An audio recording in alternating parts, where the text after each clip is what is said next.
The Committee on Education and Workforce will please come to order. A quorum is present. Right, Mark? Yes. We are the quorum. We are unanimous. Unanimous quorum.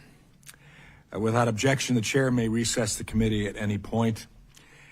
I would like to thank Vincennes University for hosting today's hearing. It's great to be at an institution that is educating tomorrow's leaders in the fields of firefighting, manufacturing, workplace safety, and mining. Places where there are actual jobs that we certainly need. Today's hearing will examine the U.S. mining industry and ways we can improve the industry for both miners and mine operators. Under the Trump administration and Republican leadership in Congress, there's opportunity for mining to grow and continue delivering for communities like this one. America's mining industry is at a turning point. Last year, President Trump issued 3 executive orders aimed at strengthening domestic mining production. There were critical steps to ensure energy independence for the nation. The Department of Labor and this committee are also taking steps to remove burdensome policies that create regulatory landscape that allows mining operations to grow. Acting on these executive orders, the Department of Energy recently announced nearly $100 million in funding as part of its Mine and Future initiative, with $80 million going toward the development and commercialization of advanced mining technology. This initiative recognizes the innovative approaches being taken in the mining industry, where some of the most advanced technology is being used to increase production efficiency and reduce worker exposure and risk, even as we had the privilege of viewing yesterday in the mine itself. Last July, members of this committee sent a letter to the Mine Safety and Health Administration, MSHA, requesting that it revise the overly burdensome rule on respirable crystalline silica issued by the Biden-Harris administration in 2024. The mining industry depends on small and mid-sized operators, and several provisions in this final rule placed costly obligations on these businesses, which would likely cause them to close their doors. But the work does not stop there. We must ensure worker protections keep pace. For example, in July of 2025, MSHA created the Compliance Assistance and Safety and Health in Safety and Health, or CASH program, to support the anticipated surge in mining productivity following President Trump's executive orders. MSHA also continues to award millions of dollars in grants to support mine safety and health training across the United States. These investments in safety and health paid off. In 2025, the mining industry experienced its lowest total injury rate in history. While there's been outstanding progress in keeping our workers safe, there's still more work to do. Collaboration between government and private sector leads to safer workplaces, an educated workforce, and a stronger mining industry. I look forward to hearing from our witnesses about ways to unleash the mining industry's potential in a way that protects miners and benefits the communities in which they work and live. Pursuant to Committee Rule 8C, all members who wish to insert written statements into the record may do so by submitting them to the committee clerk electronically in Microsoft Word format by 5 p.m. 14 days after this hearing. And without objection, the hearing record will remain open for 14 days to allow such statements and other extraneous material noted during the hearing to be submitted for the official hearing record. I'll now turn to the introduction of our 4 witnesses. And to do that, I'll start by recognizing Representative Messimer to introduce 2 of our witnesses who are both from the great state of Indiana. Well, thank you, Chairman, and it's an honor to introduce 2 Hoosiers on this panel today. Mr. Bruce Stevens is president of Resources Services, LLC in Jasonville, Indiana. He brings both private and public sector perspectives on the mining industry, having previously served as president of the Indiana Coal Council and Director of Division of Reclamation in the state Indiana's Department of Natural Resources. Mr. Eric Carter is General Manager of Peabody Energy's underground mine located near Francisco, Indiana. With more than two decades of experience in the mining industry, he has seen firsthand how this sector has evolved and adapted to a variety of changes. I thank them both for their contributions to strengthening our state's mining industry and for testifying today, and I yield back. Thank you, Mr. Messmer. Our third witness is Mr. Sam Petsonk, owner of Petsonk PLLC in Oak Hill, West Virginia. Welcome. Our last witness, Mr. Arthur Wolfson, partner at Fisher Phillips LLP in Pittsburgh, Pennsylvania. Welcome. We thank our witnesses for being here today. Pursuant to committee rules, I would ask that each of you limit your oral presentation to a 3-minute summary of your written statement, which we have read. The clock will count down from 3 minutes as we have many questions for you. Pursuant to Committee Rule 8D and committee practice, however, will not cut off your testimony until you reach the 5-minute mark. I would also like to remind the witnesses to be aware of their responsibility to provide accurate information to this committee. I'll first recognize Mr. Stevens for your testimony. 5 minutes, you're recorded right now. Welcome. Thank you, Chairman Wahlberg, Congressman Messmer. It's indeed an honor to be here. First, I want to welcome you to Vincennes University's Gibson County Center for Advanced Manufacturing Logistics, which is the home of Vincennes University's Mining Training Program, which is the recipient of the Mine Safety and Health Administration's federal grant funding to assist in the training and retraining of Indiana's miners. This institution provides the required training for underground surface miners delivered by instructors with decades of expertise across many aspects of mining. In fact, this facility averages training and retraining nearly 3,000 coal miners each year. The facility is a true gem for Indiana's workforce development efforts, and I encourage you to take a few minutes to see it firsthand if you haven't yet had the opportunity. The classrooms, equipment simulators, and Indiana's only mock underground mine for safety and rescue training speak for themselves. I encourage the committee to ensure that stable mine safety and health grant funding is sustained for state-based mining training programs and request consideration of expanding funding to cover planning, instructor hiring, and upgrading equipment that has evolved technologically. Indiana's coal miners are highly skilled men and women. They work in one of the most highly regulated industries in the nation, subject to state and federal regulatory agencies, including those with jurisdiction over the Mine Safety and Health Act, the Surface Mining Act, the Clean Water Act, the Clean Air Act, and others. Miners today are not producing coal with picks and shovels, but rather with specialized mechanized equipment that requires training and experience to operate. Their specialties span equipment operation, electrical systems, mine safety, welding, computerized controls, and engineering, and they earn high salaries, averaging over $90,000 annually with strong benefits. They are very involved in their communities and quite generous, providing goods for those in schools and communities who may not be as fortunate. These are the kind of people we want in our communities. Unfortunately, the numbers tell a stark story. In 1988, 39 companies were operating 72 coal mines. Last year, 6 companies were operating 9 mines. In 2014, Indiana coal mines produced over 39 million tons of coal, more than any other year. Just 11 years later, in 2025, Indiana produced 18.4 million tons, over a 50% reduction, driven almost entirely by regulatory pressure that forced coal-fueled power plants to close. Some of those regulations were later overturned in court or revised, but the damage was already done. Miners lost good-paying jobs and had to start over, often at lower wages with fewer benefits. The need for coal has never been more urgent. Energy demand is surging due to artificial intelligence, data centers, increased manufacturing, and foreign manufacturers return to the United States, all of which are straining energy supply chains. To attract and maintain these industries, there must be adequate energy available. At a time when consumer costs are rising, our nation needs to prioritize all forms of energy.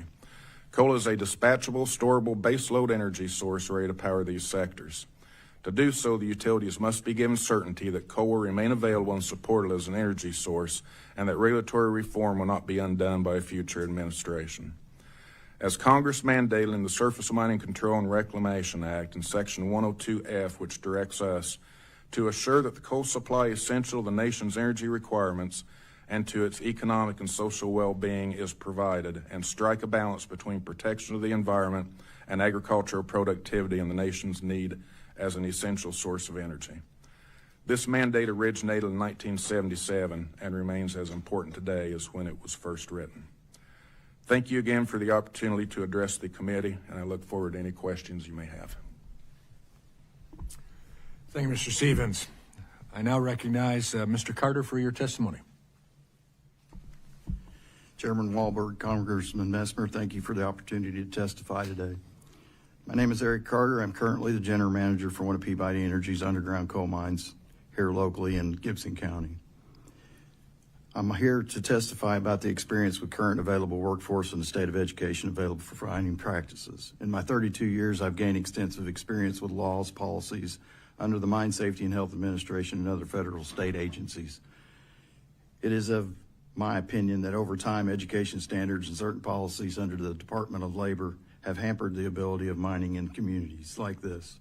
Currently in my community, schools cater primarily to employers outside of the mining industry because it's rarely highlighted as a destination for those graduates.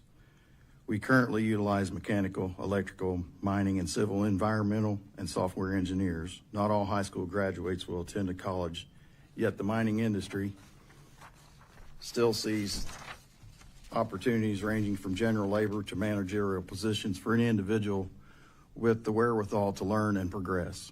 What we see today in a culture shift among students and individuals who have newly entered the workforce, there does not appear to be a clear or well-promoted pathway for high school graduates to navigate their way into the trades, including mining.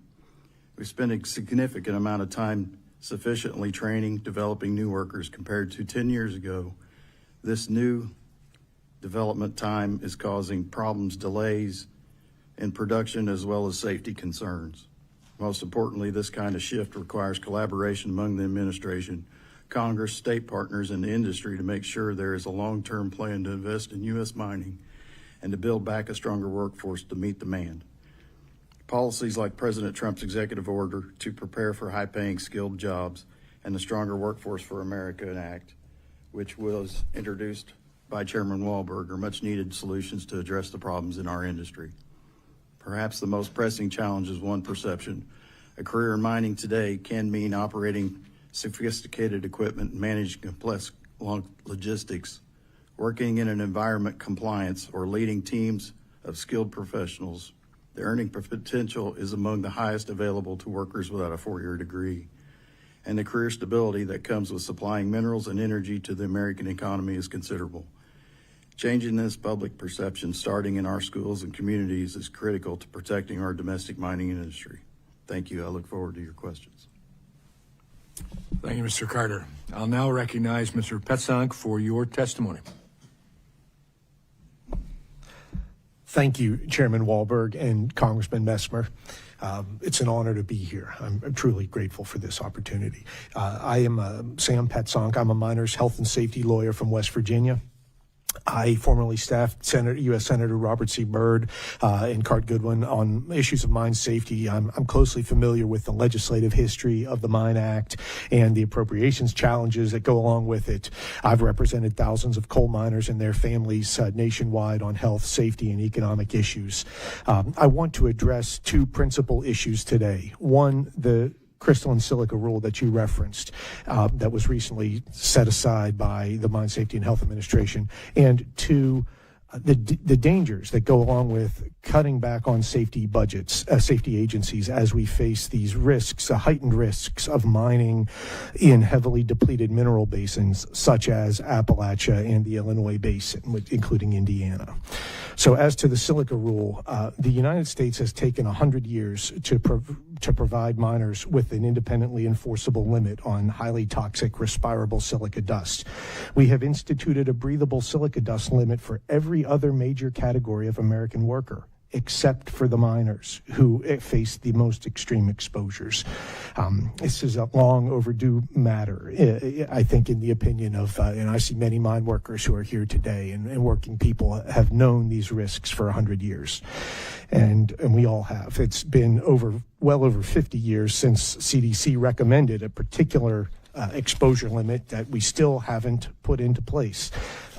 Hundreds, if not thousands, of miners in Appalachia have experienced this extreme sandstone exposure in recent decades. As we mine thinner seams, we have to cut more sandstone, and we are facing what I call a slow-moving hawk's nest disaster. You may remember in the 1930s, hundreds of African-American rock drillers died of acute silicosis in Fayette County. I still practice in that county today, and I just yesterday received a report of a 28-year-old miner with 10 years of mining experience who already has very significant lung function loss from severe silicosis. I've represented 32-year-old miners, 36-year-old miners who are seeking double lung transplants in their early 40s or late 30s from this. This is an urgent issue, and I respect the concerns about the industry and small operators very much. But my purpose here today is to say that the agency that is supposed to protect America's miners has abandoned them in court. The MSHA didn't even ask, the MSHA was sued over the silica rule, but they have not defended it. They could have asked the court to allow the rule to come into force to protect the most vulnerable, and MSHA has not even asked for that. And this committee has an important opportunity to send a message to MSHA that you can protect miners, and you have a duty to do so under the Mine Act. So I hope you will urge the agency to fully restore the silica rule and refine it later. You can work on it, and you should. But secondly, as to the threat of cutting safety while we face these escalating risks in the mines, the government's message is run more coal. And, we've heard that message for a long time in Appalachia, but the risks are growing because in central and eastern United States, our coal basins are substantially depleted. We've been mining for a long time, and you mine the good coal first, and then you have to get what's left over, and we're in that getting what's left over phase right now. And that means we're cutting through unstable high walls. We are dealing with unpredictable methane and extreme respirable dust risk. So my second message here is it's not the time for the administration to be cutting mine safety. And just this week, this administration has reportedly laid off 1/3 of the staff of the Mine Safety and Health Review Commission, shutting down the entire Pittsburgh office, and we now have only 3 administrative law judges nationwide to hear all of the mine enforcement actions in the country, and that's a real problem. By August of this year, with the firings that have just occurred, the administration, the commission will lack a quorum. That means they will not be able to conduct any business at all. And that has happened before, and it's caused major trouble and backlog, which is a problem for mining companies. And you can make sure they appoint a new commissioner to keep that thing operating, please. As to health more broadly, the DOGE effort cut a lot from NIOSH. We've restored a lot of it, but I've addressed in my remarks we have to fully restore the continuous dust monitoring functions. And lastly, I just want to mention that we have legacy commitments to miners. We should pass the Black Lung Benefits Improvement Act. And as I mentioned, look ahead to protect rare earth miners. It's a new industry, and you've got a lot on your hands. I thank you for the opportunity to address it. Thank you. And now I recognize for his 5 minutes or 3 minutes of testimony, potentially 5, I recognize Mr. Wolfson. Thank you, and I likewise appreciate the opportunity to be here. This is a first for me and a true honor to sit with my colleagues up here. Brief background about myself. I am a practicing attorney and a partner in the Pittsburgh office of Fisher & Phillips, LLP, and a member of the firm's Workplace Safety and Catastrophe Management Practice Group. My practice focuses on counseling and representing employers with respect to their safety and health regulatory requirements, and I maintain a subspecialty in mine safety and health regulatory requirements. While I practice in all areas of safety and health law, the majority of my practice is in the mine safety and health area, both coal and metal, non-metal types of mines. My mining clients are regulated federally by the Federal Mine Safety and Health Act, commonly referred to as the Mine Act, and the regulations promulgated by MSHA. This is a strict regulatory framework and far exceeds, in terms of the burdens on employers, what general industry faces under OSHA. This is for three primary reasons. Number one, the Mine Act, unlike OSHA, requires mandatory inspections. Number two, MSHA has warrantless inspection authority, unlike OSHA. And number three, mine operators are strictly liable for any violations at their mine site. They do not enjoy the defenses that employers in general industry enjoy under the OSHA scheme. However, within this framework, there are several opportunities to improve the regulatory landscape while still achieving the goals of the Mine Act. First, the Mine Act should include a pattern of compliance incentive that would stand opposite of the pattern of violations sanction. The pattern of violations sanction is reserved for mine operators with a demonstrated history of certain types of safety and health violations. It has been said that it's reserved for, quote unquote, the bad actors. Correspondingly, there should be a performance-based incentive for the best of the good actors, which would relieve regulatory burden for mine operators with a demonstrated history of compliance. OSHA offers such an incentive to employers in the form of the Voluntary Protection Program, which relieves potential regulatory burden under OSHA. This would require, however, a statutory change under the Mine Act, and the committee should consider it. Second, the MSHA enforcement scheme should reward and not punish mine operators who exceed minimum regulatory requirements. Presently, mine operators frequently exceed the measures required by MSHA's regulations, but can be cited for those very measures they take, and oftentimes those citations carry with them the elevated, significant, and substantial designation, commonly referred to as SNS, and MSHA frequently ignores the safety benefits provided by these measures that exceed their own regulations. Finally, MSHA should undertake rulemaking to clarify key terms. There are far too many vague terms in the MSHA enforcement scheme with too much gray area, which does not benefit either mine operators, miners, or MSHA. There are numerous examples of vague terms, but I have highlighted two of them in my written testimony. First is, again, significant and substantial, or S&S, which is an elevated designation reserved for more serious violations. MSHA should undertake rulemaking and make a clear and workable definition of S&S, specifically that an S&S designation is based on the particular facts and circumstances of the violation at issue, which present a discrete hazard and a meaningful degree of likelihood that the hazard would occur. Second, MSHA should undertake rulemaking to clarify the term an injury with a reasonable potential to cause death, which thereby requires mine operators to report these types of incidents to MSHA within 15 minutes. A bright line definition for what constitutes such an injury would be beneficial to both mine operators, miners, and MSHA. The absence of a clear definition leaves too much room for guesswork, particularly when such prompt operator action is needed. These are two examples of many that MSHA could undertake to provide clearer terms for the regulated community. I welcome your questions.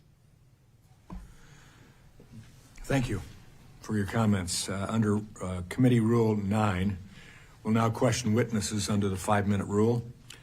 I recognize Mr. Messmer for the purpose of questioning witnesses. Mr. Messmer. Thank you, Mr. Chairman, and thank you to Vincennes University for hosting this important hearing. Indiana is one of America's most important coal-producing states. Many of Indiana's communities, including this one here in Gibson County, are built on coal mining. The mining industry also is facing a harsh reality. In addition to regulatory burdens that operators must bear, the industry has a growing workforce shortage.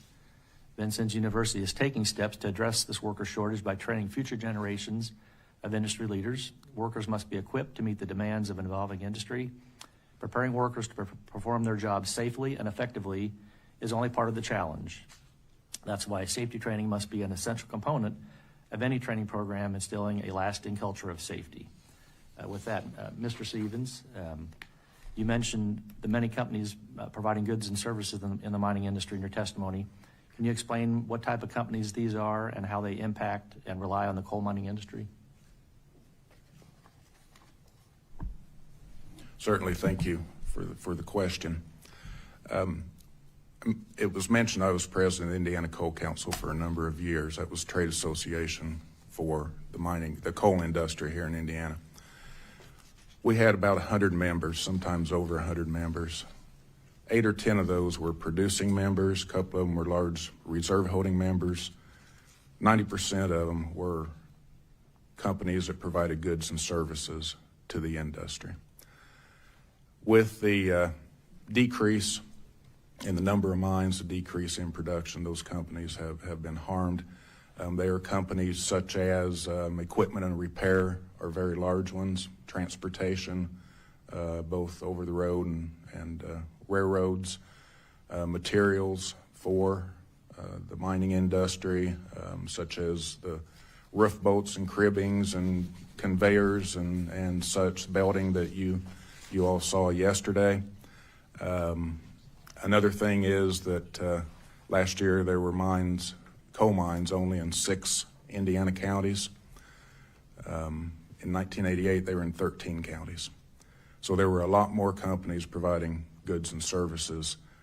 Distance has harmed them, as well. So it's a big impact not only to the coal miner itself, but to those providing goods and services. And it's said that for every coal mining job, there are 3 or more indirect jobs that go along with that. I think 3 is a low number with respect to that. But that is a snapshot of those type of companies that have been harmed. Thank you. Also, in your written testimony, you described the significant, job losses to the Indiana's coal sector. Why are these jobs so difficult to replace once they disappear? Well, the first item I would say is that coal miners are highly trained, highly skilled individuals, and they command a good salary, as I mentioned, averaging over $90,000 a year, and many making more than that. They have very, very strong benefits, and jobs in the rural areas of the state are difficult to match that. There may be jobs, but unfortunately, when a mine closes, a worker has to face a choice of whether they're going to relocate or whether they're going to accept a lower paying job, which has long-term impacts on families and particularly communities. Thank you. Mr. Carter, how do you recruit talent for your mines? Currently, talent is recruited through various television ads, newspaper ads, so forth, contractor, supply companies. Very low-skilled workers come to the mines.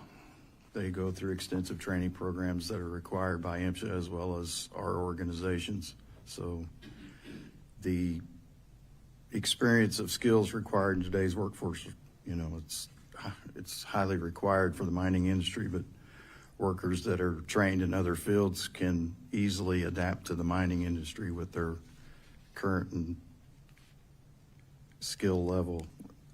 These individuals can bring a strong work ethic, very cultured safety background, as well as familiarity with regulated industrial environments with targeted training and upskilling. These capabilities can be efficiently applied to mining careers. Thank you. Anything we can do to eliminate the stigma of a career in mining for the next generation? I think removing the stigma surrounding the mining industry starts with better communication about the workers and the mining actually looks like today. Too often the perceptions are rooted in outdated images or failed to reflect the industry's strong safety culture and advanced technology and commitment to environmental stewardship. By highlighting the wide range of highly skilled roles and use of automation and data analytics, the clear career pathways for advancement, we can better demonstrate mining offers a stable, well-paying careers that align with many existing industrial and technical skills. When students, workers, communities understand these skills are transferable to mining and supported by ongoing training and innovation. It helps reduce misconceptions and informed awareness and respect for the energy. Thank you, and with that, I yield back. I thank the gentleman from Indiana. Now I give myself my 5 minutes of questioning. And again, thank you for the witnesses for being here. Mr. Wolfson, as you noted in your written testimony, you support MSHA creating a regulatory system that rewards mine workers who exceed their regulatory obligations in keeping their workers safe. You mentioned VPP, Voluntary Protection Program that OSHA has, which you don't have. Can you provide some examples of common industry practices that go beyond the requirements of MSHA's policies? Sure. Mining operators routinely provide both protections and practices that exceed what is required by the MSHA standards. There are certainly trainings that mine operators undertake that exceed what is required by Part 48 or Part 46, both in frequency and substance. There is equipment. I've provided the examples of shielded cables on underground coal, mobile equipment. There are proximity detection systems on underground coal equipment other than continuous miners, which is all that's currently required to have a proximity detection system. There are cameras on mobile equipment that frequently isn't required. And mine operators invest a lot of money and time and resources to provide these types of measures for the safety of their workers and for the betterment of their operations. Thank you. Mr. Carter, thank you for putting up with us yesterday in the mine and bringing us out as well. I also appreciate your support of my bill, H.R. 8210, the Stronger Workforce for America Act of 2026, or the reauthorized legislation that takes an all of the above plan and approach for workforce training. When it comes to mining, what does an all of the above approach to worker development and training look like? I think an all-above approach to workforce development in mining industries requires coordinated policy support, strong industry participation across all full talent pipelines. This includes leveraging existing federal workforce programs such as the WIOA, alongside industry-led training, registered apprenticeships, partnerships with community colleges and technical schools. To ensure curriculum aligned with real-world mining needs, it also needs support from incumbent worker training so current employees can adapt to advances in automation, safety systems, and data-driven operations. From an industry perspective, this approach would allow operators to develop skilled, reliable workforce while giving workers access to long-term, high-quality careers. When policy and industry work in tandem, workforce development becomes a strategic tool that strengthens productivity, safety, and domestic supply chain. It's constant upgrading, isn't it? Yes. It never ends. I appreciate that. Mr. Stevens, mining has historically been a crucial part of this state's economic and industrial development.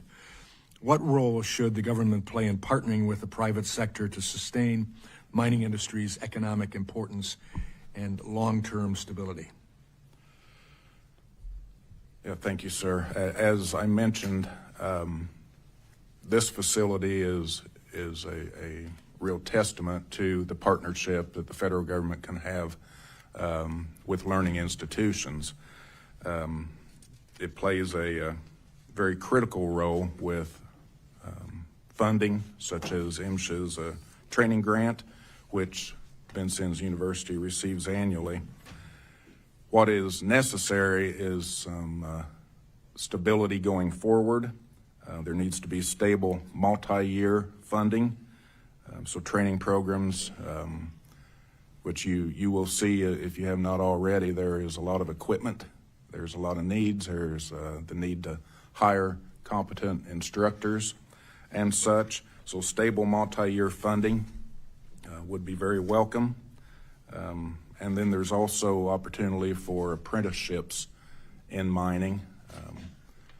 as Mr. Carter referenced, I don't believe that some schools are, I don't believe they are steering anyone away from a career in coal, but I don't think they're really directing them toward it either. And there needs to be an understanding that today's coal miner is a highly technically competent individual who can be in many, many different fields, and make certain that the opportunity is there for them to find jobs in the coal mining industry. Thank you. My time has expired, but unless there's objection, I'll take a chairman's personal prerogative. We have a witness here that was identified for us by the Democrats on our committee. And Mr. Petsonk, you've come a long way, and I appreciate you being here. Normally, Democrats would be asking you questions, but since they chose not to be here, and I'm disappointed with that, I'm going to ask you a question to make it worth your while here. Plus, I think you and I discussed a little bit before we came out here. You highlighted considerations we should take into account regarding rare earth minerals and the mining that will have to take place if we're going to be found in that realm, which we need to be. Can you briefly describe what some of those considerations might be? Thank you. This is an industry that has not matured in the United States. We are looking at producing rare earth minerals through traditional mining, pit mining, perhaps underground mining. There is also an interest in what essentially something similar to fracking, which is called in situ leaching. The health risks, there can be potential exposures there that have not been well studied in the United States. And so my question for MSHA for years now really has been, where is the science that will inform our enforcement efforts? And NIOSH and MSHA should be developing that so that we have the ability to identify the protective standards. And the International Labor Affairs Bureau of DOL has done some initial outreach in the Democratic Republic of the Congo, where most of the cobalt mining happens internationally. There's rare earths, there's cobalt, there's lithium, there's a variety of new battery inputs, but we should be studying them and lay a groundwork for regulating. And I appreciate your attention to that very much. It's an emerging issue and that you can really make an impact. Thank you. Well, it's a real world issue, and there are wars developed around all of that. So, yes. So thank you for those insights. I now will move to a second round of questioning, and I recognize the gentleman from Indiana, Mr. Messmer, to begin that round. Okay, thank you, Mr. Chairman. Mr. Wolfson, in your written testimony, you call for establishing a Federal Mine Safety and Health Act, establishing a pattern of compliance designation. What do you believe this added benefit is in creating this kind of incentive program would accomplish? The benefit would be to provide mine operators with the freedom to meet their safety and health obligations through different avenues, not just by the prescriptive enforcement method currently set forth by MSHA. Sure, mine operators would still be required to meet the standards set forth by MSHA, but currently the way in which we evaluate whether they've done so is through strict and heavy enforcement by MSHA inspectors. The OSHA example provides another path through which OSHA does through its VPP, which would be a performance-based program by which mine operators could demonstrate that they are complying with leading indicators for safety rather than just strict enforcement. And if they meet those measures, then they could achieve some level of relief from the enforcement burden that they currently face from MSHA. Okay. And you commented that mine operators get cited for exceeding minimum standards. Can you give me some examples of how they get cited for doing things that already exceed the standards? Sure. So earlier, with respect to Mr. Wahlberg's question, I offered some examples of some items that mine operators commonly use that exceed the requirements of the MSHA standards. If conditions were to exist on those items that are not required, that could subject mine operators to additional citations, which goes on their compliance history for an item that they're not even required to have. But probably even more concerning than that is that frequently these citations carry with it a significant and substantial, or S&S designation, which is detrimental to the mine's compliance history and can lead to further sanctions. It seems counterintuitive to subject mine operators to enhanced enforcement with respect to items that they're not even required to have. And in contrast, MSHA should recognize the additional safety measures that these items provide and consider that in the enforcement program. Thank you. And will all of those changes need statutory changes, or can any be done by rule? The pattern of compliance designation would require a statutory change, because presently Section 103A of the Mine Act requires that all surface mines be inspected twice per year and underground 4 times per year. So that would require a statutory change. In terms of MSHA's approach to the non-required items that exceed its standards, that would not require a statutory change, and frankly wouldn't even require a rule. It could be subject to a rule, but it could also just be met by a change in how MSHA does business. Thank you. Mr. Stevens, many in the mining industry as it was decades or centuries ago, but in your testimony you make a point out that this is an industry that demands innovative approaches and highly specialized skills. How are schools, apprenticeship programs, or other training opportunities adopting to meet these demands as the industry evolves? Thank you, sir. Unfortunately, you're absolutely correct in the statement that absolutely many people have a bad perception of coal mining at this point. As I mentioned in my opening remarks, some still view it as miners with picks and shovels going underground every day and loading coal in that manner. And miners work hard. They are absolutely some of the hardest working people that there are. But the operations today, they're highly technical, they're safety driven, they rely on advanced equipment. Automation is amazing in the mining realm these days, and skilled trades as well. So mining needs to be understood that it's modern and that it's stable, and that a person can earn a well-compensated career. So expanding training programs, apprenticeships and partnerships with high schools and technical institutions would help. There are a lot of skilled jobs at the coal mines. If those high school students had the opportunity to learn and then have the potential to go into another program, welding is a great example. There's a great need for welders, not just in coal mining, but in many sectors.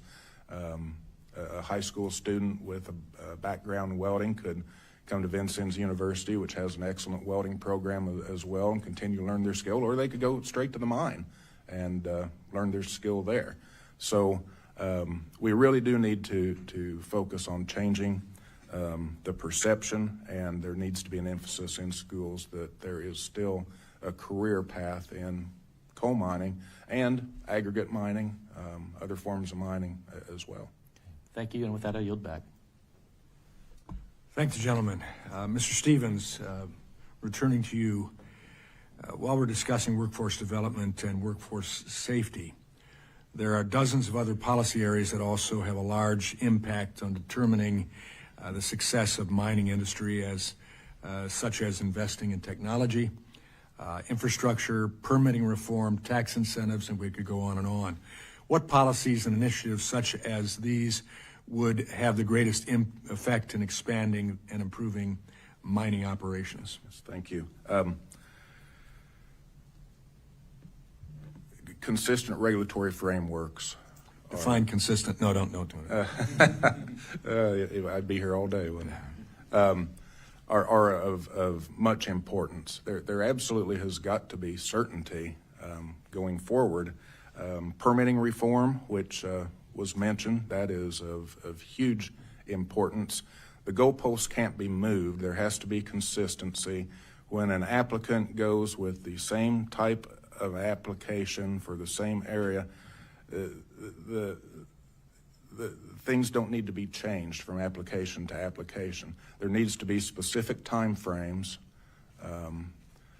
that an agency must perform within. Some are very good, others are unfortunately very bad, and it takes a huge amount of time, and that drives up costs tremendously, and it's very hard to get investors whenever you can't go and say, we have our permits. Sometimes it takes years to get some of the federal permits, and that's just really uncalled for. And as I mentioned as well, there are many utility regulations that are being looked at right now at federal EPA and such, and within Congress. You know, utilities are the coal company's customer. Utilities have to feel as though they're not going to be regulated out of business, and any initiatives in regard to giving them a comfort level that has them to endorse coal more so even than what they do would be very welcome. Have them speak truth to power about what the real needs are, right? Yes, sir. I often think how much good AI has the potential of doing in permitting reform, in bumping up the time frame by not going through the same exercises over and over again. So thank you. Mr. Carter, your written testimony discusses the variety of high-skilled jobs that are part of your industry, and the broad perspective that's there as well, and opportunities that you have. Yet many students may not know about these opportunities. Could you tell us where you're seeing the greatest demand for high-skilled jobs, and how we can better promote these opportunities to students and individuals working outside of the mining industry? Currently, the biggest opportunity for high-skilled jobs is in the engineering fields, whether it be mining, civil, electrical, or mechanical engineering, as well as software engineers. Those roles in the industry are growing rapidly and are really needed to progress the mines with the new technical data that comes along. All the equipment has evolved to a specific point where it requires a very high skill set, and those individuals can earn very high amount of money doing those jobs. As Arthur mentioned earlier, there are mines that have equipment, cameras and so forth associated with equipment that's not required. So it takes a highly skilled, highly trained person with ability to gain more knowledge to work on these pieces of specialized equipment. So as far as to better promote the opportunities, we need stronger partnerships between the industry, education providers, workforce agencies to ensure students transitioning to workers understand how their skills align with mining. Increased exposure through career technical education, apprenticeships, internships, and outreach to workers in manufacturing, construction, and energy can help demonstrate these skills were transferable to mining. Clear pathways and visibility into long-term advancement opportunities are key to attracting talent in both traditional and non-traditional backgrounds. Thank you. In the few seconds I have remaining, I'm going to take the risk, Mr. Wolfson, of asking you this question, where you're seeing the greatest demand for high-skilled, in reference to what this committee did last year in submitting a letter to MSHA calling for revisions to the 2024 rule on respirable crystalline silica, so that the rule better aligns with reality that's out there. How do you believe harmonizing MSHA policies with policies set for general industry by OSHA would benefit the mining industry? Well, it would put the mining industry on an even playing field with general industry. Currently, the MSHA silica rule that was promulgated in 2024 does not allow mine operators to meet a level of compliance with certain measures that general industry enjoys, such as respiratory protection, rotation of miners, and through alternative means that certain OSHA regulated employers enjoy through Table 1. It would provide the same level of protection for miners while allowing mining employers to meet their obligations through a variety of ways, the same as those employers regulated by OSHA enjoy. Okay, thank you. Again, taking the time of the Democrat members who aren't here, Mr. Petsonk, I'd like to discuss your written testimony discusses emergency risks in the mining industry, as our Workforce Protection Subcommittee will hold a hearing on emergency safety issues next week. Can you offer briefly your perspective on what those emergency issues in mining might be? Thank you again, Chairman Wahlberg. Just on last week, the Office of the Inspector General from the Department of Labor issued a report affecting or addressing MSHA's accident investigations and emergency response capacity in the industry. I would urge the committee to look at that report. It was disturbing to me that the Inspector General found MSHA had only documented an accident investigation for 3% of the accidents that merited scrutiny. So MSHA is failing to investigate 97% of the concerning accidents right now, according to the Inspector General. I hope that you'll follow up about that. MSHA has the budgetary. I appreciate that Congress is trying to protect this agency's budget, and you've done that, and that's important. But within the budget they have, we've got to ensure that they are conducting what is called impact inspections to identify and go after persistent violators. That is a rational way of targeting risk.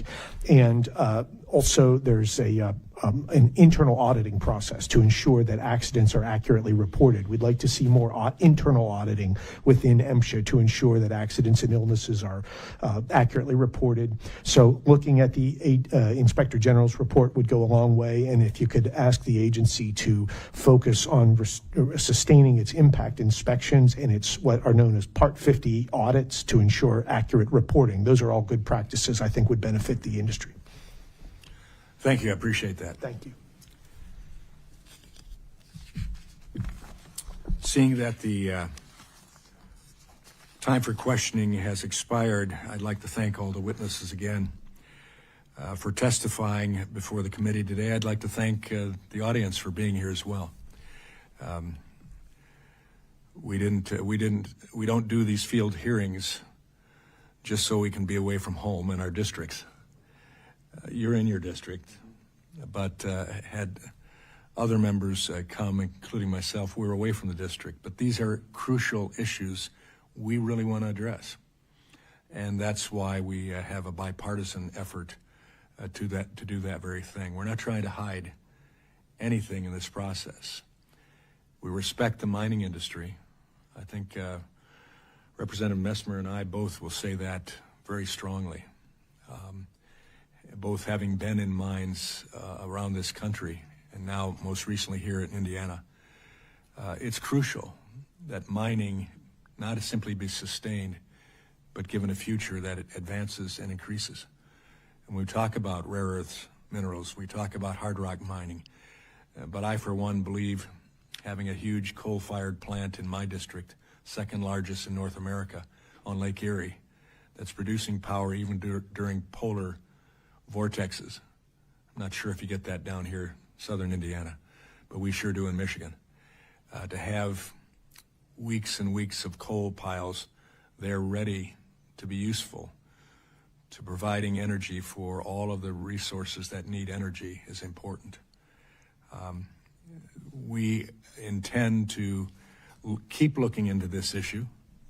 It is our purposes in the majority to build upon an economy, but to make sure that the mining industry has an economy that grows as well. We want to make sure that safety is there, but that creative tension that can be there, brought about by the miners themselves, the union representatives, where necessary, bring about those concerns. We're always willing to listen, but there's a creative tension also. We want to keep mines operating. We want the industry to survive and thrive. And as businesses, there are those challenges that we have to consider as well for the industry so it's strong. We also know, bottom line, it touches families. It touches the economy not simply of the country or region, it touches the personal economy of families that expect that paycheck to carry on their needs and make a future for their families as well. All of that is within the purpose of this committee and our subcommittee dealing in that area as well. So I appreciate the fact that we've had this opportunity today to be here and that you've joined us.